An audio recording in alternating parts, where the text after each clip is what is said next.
Sorry, but modern Star Trek's true Kirk and Spock replacement is Jack Quaid's Boimler and Tawny Newsom's Mariner.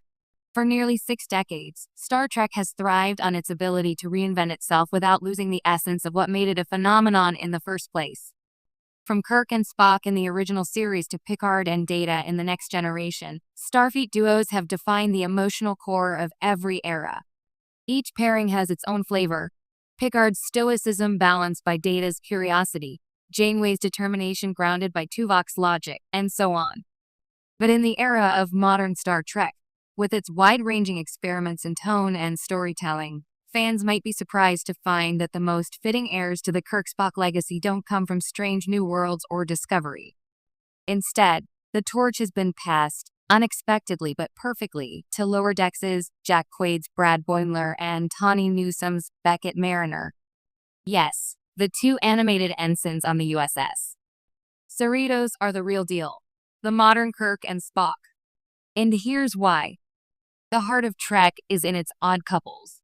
At its foundation, Star Trek thrives on friction and complementarity. Kirk's swashbuckling charisma needed Spock's cool logic to balance him. Without their yin and yang dynamic, the Enterprise would have been a lot less interesting. This dynamic duo principle has echoed through the franchise. Tom Paris and Harry Kim on Voyager, Sisko and Dax on Deep Space Nine, Burnham and Saru on Discovery. But with Mariner and Boimler, Lower Decks captures that same alchemy with a fresh, comedic twist. Boimler is anxious, protocol-obsessed, and endlessly committed to climbing the Starfleet ladder. Mariner, on the other hand, is rebellious, cynical, and allergic to authority, even though she's more talented than half the captains in the fleet. Together, they strike sparks in every scene, not because they agree, but because they fundamentally need each other. Like Kirk and Spock, their dynamic is both comedic and deeply emotional.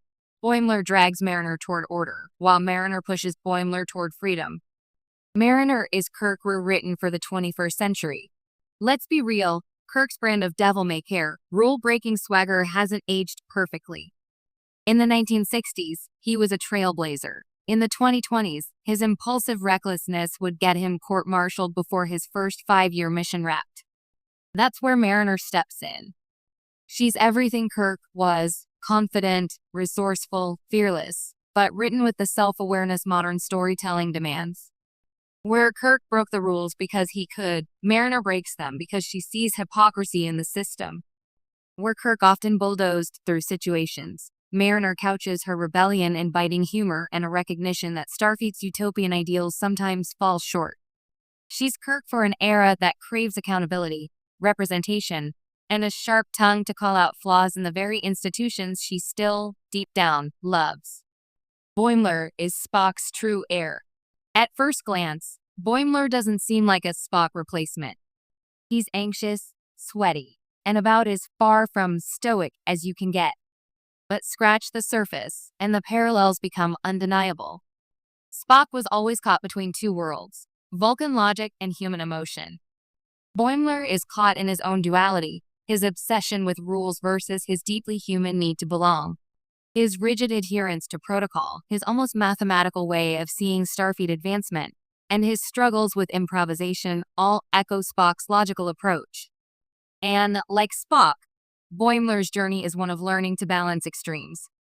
When Boimler loosens up, it's usually thanks to Mariner pushing him past his boundaries. When Spock embraced his human side, it was often Kirk who gave him the courage to do so. Different personalities, same trajectory. Comedy doesn't make them less important. Some fans might argue that comparing an animated comedy duo to Trek icons like Kirk and Spock diminishes the seriousness of the franchise. But the opposite is true. Star Trek has always embraced humor as a vital counterbalance to its heavy themes. From Spock's deadpan sarcasm to Data's awkward attempts at jokes, laughter has always been part of the formula. What Lower Decks does is simply lean harder into that comedic element. By exaggerating Starfleet bureaucracy, paradigm canon, and poking fun at the pomp and circumstance of Trek, Mariner and Boimler remind us that Star Trek doesn't need to be humorless to be meaningful. And beneath the laughs, there be